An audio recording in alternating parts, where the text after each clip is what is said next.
Tjok, thank you very much for agreeing to do this little explanation of the natal chart. My pleasure. And we are here just to understand how it's working. And in this case, we are using my natal chart just to do an interpretation. Okay. But we are here just to learn from you. What do people get when they are coming to you and do a consultation with Tjok Gde? Yeah. So in terms of the astrological chart, first thing I'm going to say is that what we do is, here the system I use is called true sidereal astrology. So it's going to be different to a Western tropical chart that most people are used to. So sidereal is very similar to a Vedic astrology, or Jyotisha is called a sidereal, and sidereal means from the stars, as the stars are. So basically this astrological chart is astronomically correct. Okay. It uses the visible sky.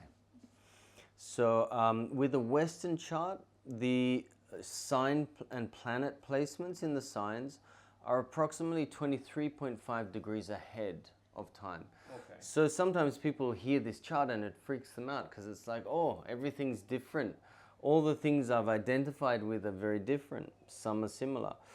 The first thing I want to say with the chart is, if people are, used to, let's say, mainstream astrology, the horoscope, they're used to saying, I'm a Aquarius, I'm a Sagittarius, I'm a Pisces, right? And what they're saying is basically where their sun sign is. And to be honest with you, I think that doesn't do justice to what is really on an astrological chart. So the sun is obviously an important aspect, but it's not the most important aspect on a chart. So if you want to do a very quick snapshot of a chart, you have to look at the sun, the moon. So the sun and the moon, I would say, are equally as important. Some Vedic astrologers will really focus on the moon sign, not the sun. They're like, we focus on the moon because it's like saying my father's more important than my mother. The sun is more important than the moon. The sun is your masculine aspect, your father aspect. The moon is your mother, your feminine aspect. So, for example, in my case, I was born under the sun of Pisces. Well, that's in Western tropical. Yeah. So in sidereal and Vedic, your sun is in Aquarius, actually. So I'm not a Pisces in this kind of... Correct. However, this is where the chart is much more complex than just, I get a little, to be honest, I get a bit offended when people just say the sun and this aspect, because there's so much more. You have Piscean aspects. You have Saturn in Pisces, you have midheaven in Pisces, and you have South Node in Pisces. So you can't say I'm a this and I'm not a this anymore. So you have Piscean aspects, but they're related to different parts of your life than your sun. The sun is like your conscious, is what's seen. Okay, what does the sun do? It makes us see things. Yeah. The moon is your subconscious and your unconscious, the watery aspects of your life. Now, those two. So you have your sun in Aquarius. But not only that, you have Mercury and Venus in Aquarius. So you're very Aquarian on this chart. We can go into that. What does that mean at another stage? Then your moon is in Libra. So this is like your masculine outward aspect is very Aquarian, and your feminine, more hidden aspect is more Libran. But it doesn't stop there. The next thing we have to look at is your ascendant. And we only look at the ascendant when we really are quite sure of the time of birth. So you've written here 1:45, yeah, and also the location. You've written a specific location, which I won't disclose this. I won't tell everyone your birthday. Thank you. So that places quite an accurate assessment of where your ascendant is, because the ascendant is where the sun was rising on the day you were born. Okay.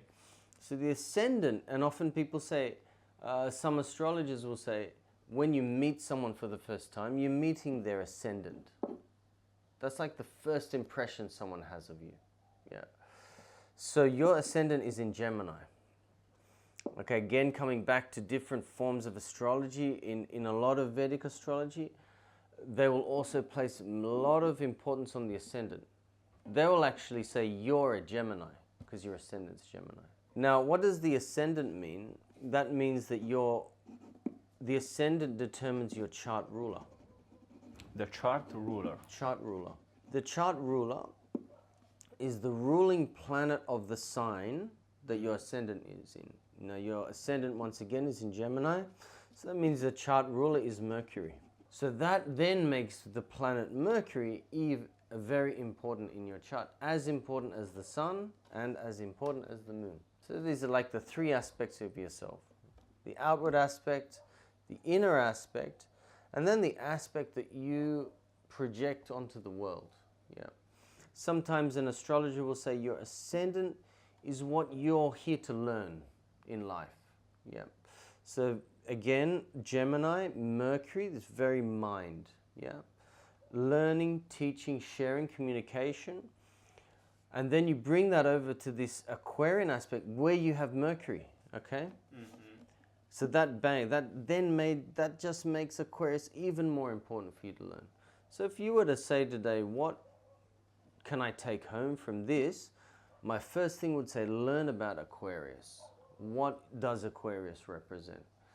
Because that's got two of your planets which are related to, let's say, abundance, Sun and Venus, very much.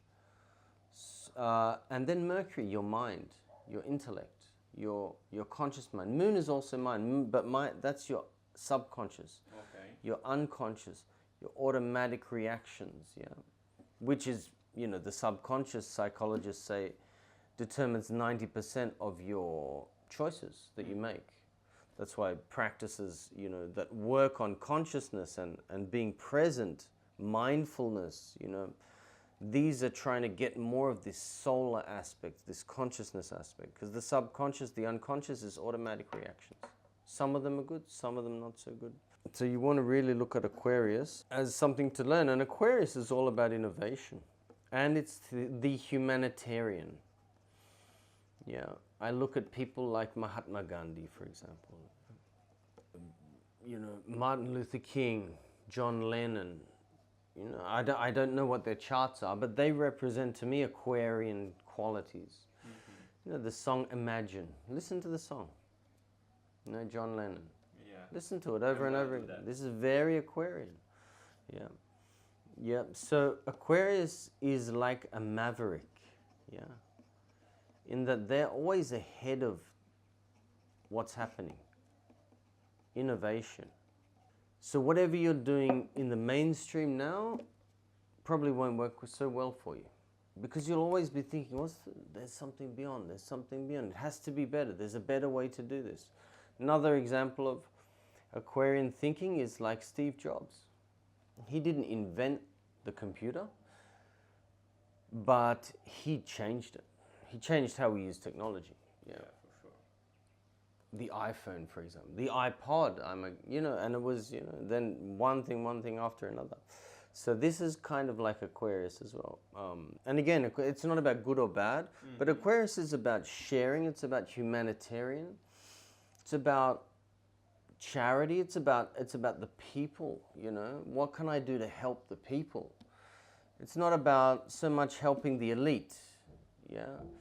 Aquarius is very socialist in some ways. It's like, how can I help everybody? Even if I'm a capitalist, I'm inside a socialist. Do you think that that's the reason? Because I really wanted to close my marketing agency and just to stop helping the really elite of Italy and just to focus on helping everyone, the people that really need helps. Yeah.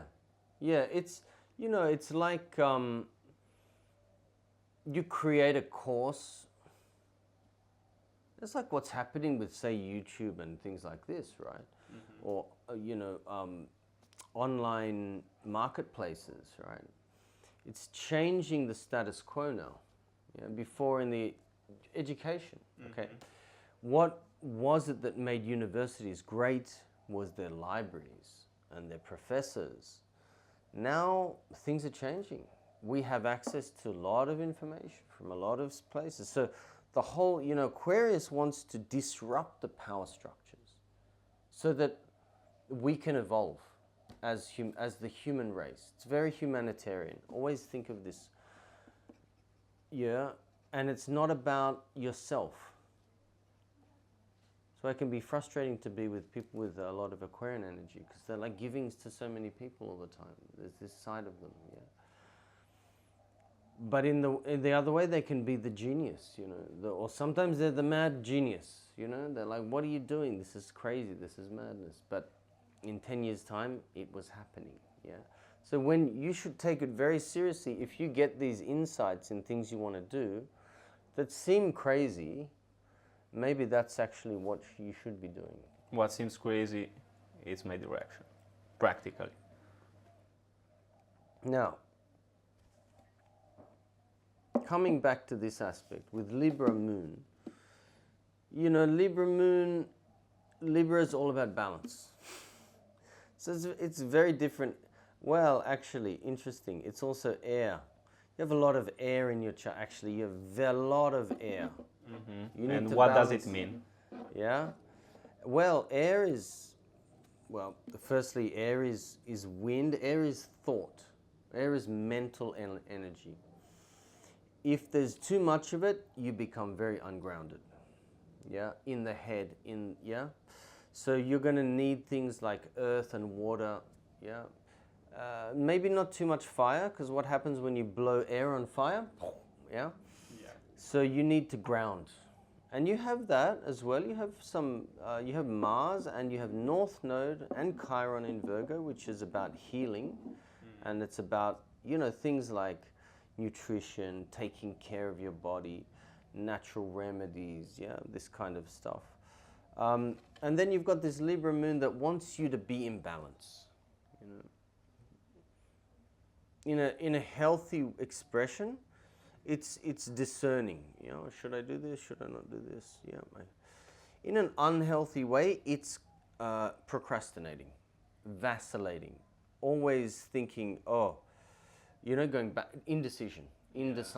Should I do it? Should I not do it? Should I do it? Should I not? Is it good? Is it bad? It's the scales, weighing up everything. So in order for you to kind of master that, I strongly suggest doing some kind of a meditation every day. You can choose different ones, things that feel good to you. Yeah, it can be guided meditation, just somewhere where you can just come in. Yeah, you'll never stop your mind. Anyone who says they can stop their mind during meditation is making it up. Your mind starts the moment you're born and it doesn't stop until you die. Unless you have to get up and do public speaking in front of 1,000 people, then the mind stops. Yeah, in that case, I can assure that the mind stops and just plain mindfulness in the moment. So do you think even my procrastination, it's depend on what are the astrological parts that influence my chart? Yeah, so, because I really had struggled a lot with procrastination, and maybe a lot of people struggle with why, even if I apply all the techniques, all the self-help books, and I'm still procrastinating, why? Yes, this is kind of, we often procrastinate because we're afraid to act. Why are we afraid to act? Because we're afraid of making a mistake. And there's a good saying, there's no wrong decision except for indecision, There's no right or wrong, actually. That's what you end up finding out. But Libra moon can be very, very, almost obsessed with finding the perfect. But then actually the lesson is nothing is perfect. But it's all perfect, So, yes, the astrological chart influences us to the level of our astral body, which is our likes, dislikes, emotions, our mind. Yeah. We have, beyond that, we have what's called the spirit, or the conscience and self-conscious, consciousness body. That's beyond this. But it's hard to get there if we are driven by this a lot. And this is like, you know, I call it a map of the soul, yeah. But it's not a map of the spirit. The spirit transcends all of this. But it's hard to find your way out of this maze. You know, in Buddhism or Hinduism, they would call it samsara. It's like a map of your different karmas, yeah. You have good karma probably from this, yeah. Not so many challenges. But in saying that, I like challenges on the chart, you know. They're where we learn from. And you have a lot of, like, yeah, this is interesting. You see you have a lot of energy around here. Mm-hmm. It's like dominant, yeah, in these last, so this is the higher mind. Capricorn, Aquarius, Pisces. Pisces is the last sign in the zodiac, the end of the chart. So you have a lot of things in your higher, they would call it sattvic, you know, like, so connecting yourself with higher is again, not a term I really like, but like more honorable things in life, yeah. They call it like a priest in a way, like priestly things, yeah. So maybe don't open up a sports bar. You know, things like, yeah, nothing wrong. I like a sports bar when there's a good match on, but I don't want to stay there every day, you know what I mean? So you need to bring yourself into like, yeah, like what we call high vibrational occupations. Then you will get good things. Yeah. That's also important to talk about, actually, Jupiter in Capricorn. So yeah, there's a strong level of ambition that you have. You want to climb this ladder. You want to get to higher places, yeah. Capricorn is all about, you know, Capricorn's always, you know, people talk about, they're so ambitious, they're so, you know, they can be ruthless to get to the top of the ladder, the corporate ladder or whatever, you know, to get the higher rank, to get into politics, whatever. Well, what really Capricorn is about is creating a legacy. It's the ruler of the 10th house, which is your midheaven, which is your career. Okay. So career is different to the job. Job is your 6th house, which is, in old astrology, ancient astrology, they call it the house of slavery. Okay. It's what you need to do to eat, to survive, to put basic clothes on, nothing too special, basic. Shelter, basic shelter, you know, this is like enough, you're living, that's enough for me in the 6th house. 10th house is what you want to devote your life to, because that's what your legacy. For me in the 6th house, I have nothing. You have nothing in the 6th house, yep, here, you have some Virgo positions, yeah. So the 6th is not a huge, exactly, so not many lessons to learn here actually. So I have more to learn in the ambition of climbing the mountain. You have here, yeah, and then, you know, 8th house, 9th house. 8th house is interesting as well. This is the mysteries, the occult, the hidden, the secret, power, these kinds of things, yeah. So, yeah, in this Aquarian energy, it's about actually broadcasting to large amounts of people. That should be what you focus on in your career, whatever, is something. So you might, let's say, for example, I'll give you an example. You have a product. Yeah. Let's say it's a course. Yeah. You're teaching a motivational course. Mm-hmm. And you're like, at the beginning, I want to charge a high amount of money for this, but so that I only need to treat a few people, to give it to a few people. I want to charge $10,000 and limit it to 20 people. Okay. Let's say that was your idea and it's not working. So what really Aquarius would tell you to do is charge, and you're like, I want to make, how much, like, what was it, 10,000, 10 people, I want to make $100,000. Aquarius is like, charge $1 for it and reach 100,000 people, rather than charge $10,000 and reach 10 people. That's interesting. That's the analogy. That's really interesting. Yeah. So by reading this chart, it's like reading why I was failing practically, because I was like in the past, Tjok, like with the marketing agency, I was my fees were really, really high. Yeah. So not a lot of people could work for us, and the agency failed practically. Because Aquarius is not about self. Aquarius is Aquarius is going, we're moving into the age of Aquarius. And Aquarius is going to, we live in a world now where, 1% of the population control, what is it? I don't even remember, but it's 50% or 70%, some huge amount of the wealth, right? Aquarius is the opposite to that. Aquarius is like, this is not going to happen. When the age of Aquarius comes, all of those institutions will fall. So the banking, education, that was for the elite. Now it's changing, right? And do you know when the time of Aquarius No, will come? no, I don't. Because it's different, if you talk about, because it's different for Western and sidereal astrology. Mm-hmm. In sidereal and in Vedic, they don't even talk about the age of Aquarius. Yeah. They're like, whatever. They're very scientific about it. They're not looking at some theories. But Western tropical's already saying we're already in the age of Aquarius.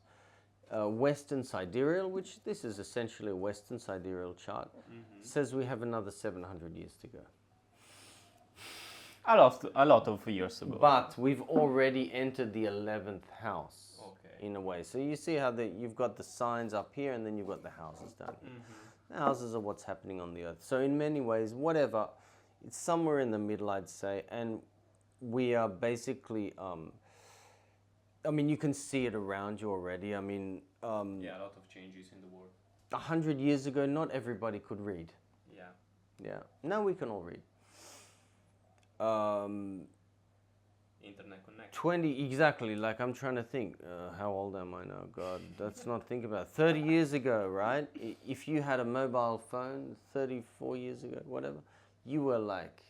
The super elite. Yeah. Yeah, I remember, maybe more than that. It's showing how old I am. But I remember seeing this guy on a train carrying, the box with the mobile phone. Suitcase. It was a suitcase with the phone, and he was like a lawyer, like high-grade lawyer. Like, it was absolutely elite. Now everybody got a phone, and smartphones, which are so much beyond whatever that brick was he was carrying. So you can already see we're entering the age of Aquarius. Yeah. Now we don't have an excuse so much, right? People used to have the excuse, I never went to school, I never learned to read. This is why I'm like this now. Yeah. Now we don't really have that. What do I say? Ignorance is a choice now. Yeah. For example, I want to bring that example. For me, I was ignorant about all this stuff before meeting you. I didn't know about that. And probably if I met you like 5 years ago, I wouldn't fail. With my past true. Company. Because 5 years ago, I was also ignorant to this. Yeah, you see, I was So never happens for a case. No, I was searching for a long time to find the right kind of astrology. Yeah? Yeah. And Western tropical, I never got it. Never got in there. I got my best readings from Vedic astrologers. That got me interested. But also the Vedic world was so complicated, complex. There's like so many different methods of Jyotish, Vedic astrology, yeah. And also never got in. But yeah, I searched and found the man who I learned it off, Athen Chimenti, who has mastering of the zodiac. So I'd like to give tribute to him, encourage anybody who wants to explore this kind of astrology, look up Mastering the Zodiac. And he's got some good videos. He does weekly horror. Is the YouTube channel? Yeah. Okay. Yeah.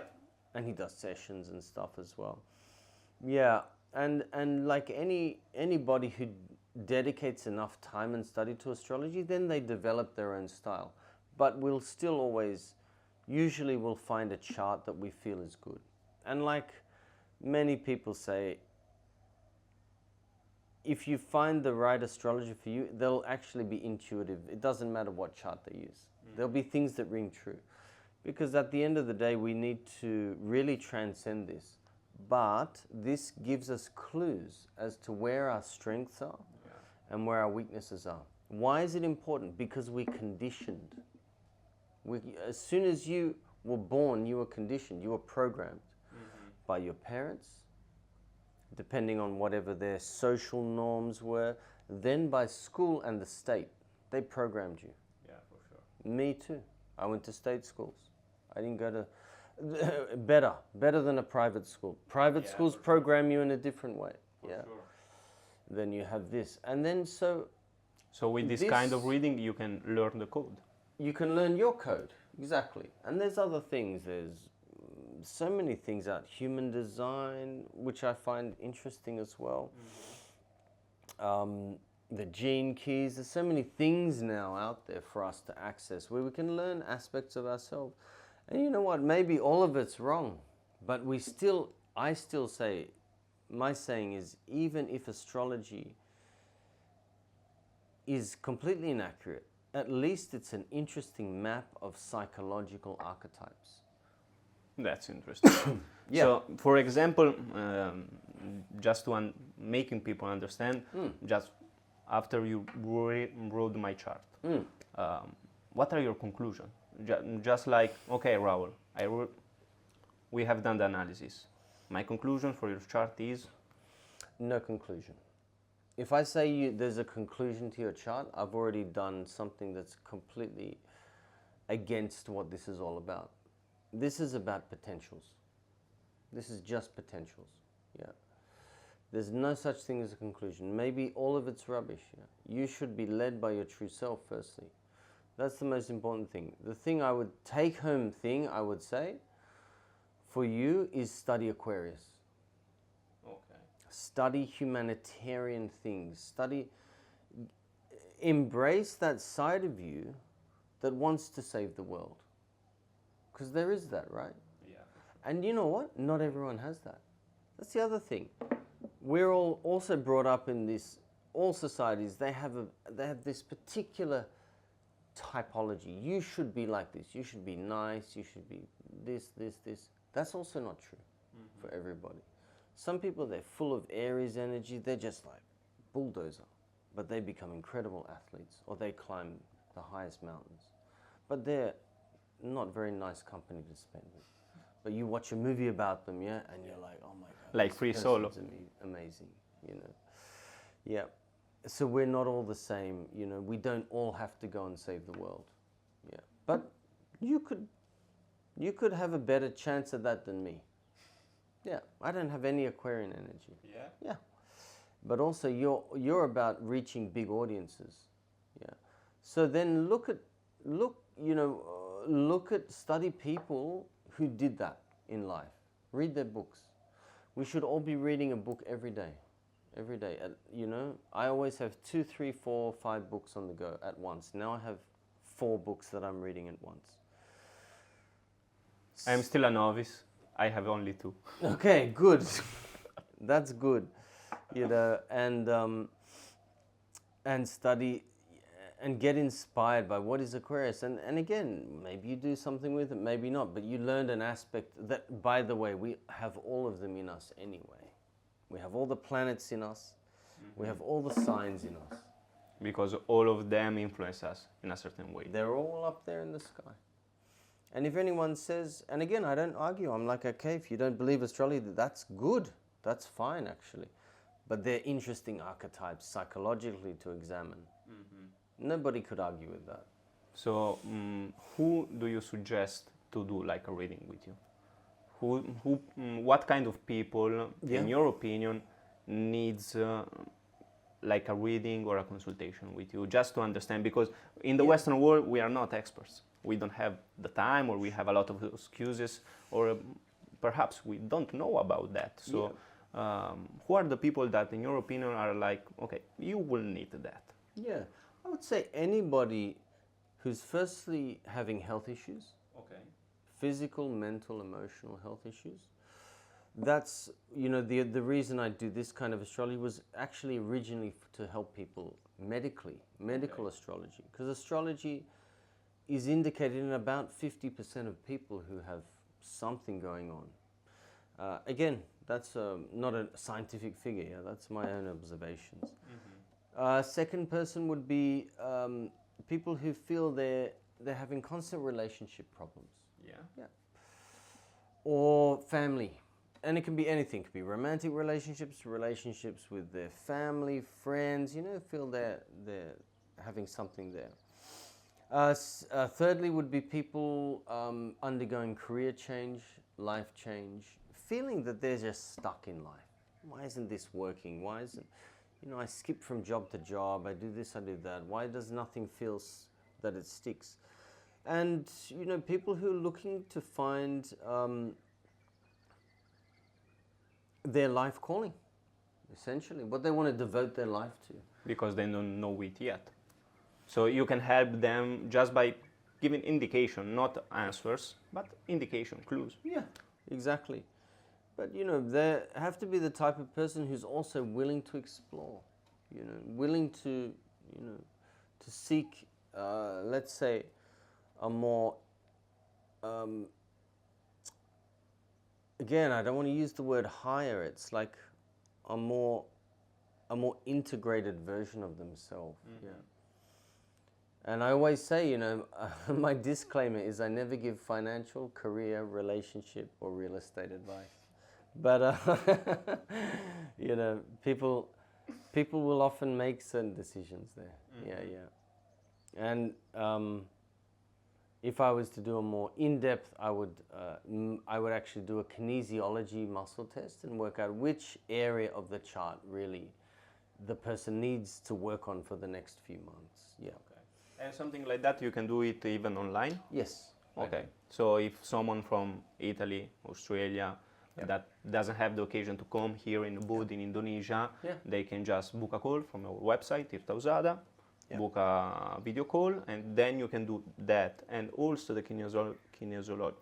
Anyway, I can do that online as well. You can do that online, so it doesn't need the person to be here physically with you. No. I had my best ever, my most life-changing astrological reading was online, for me personally. So yeah, there's no, again, this is Aquarian energy, right? Yeah.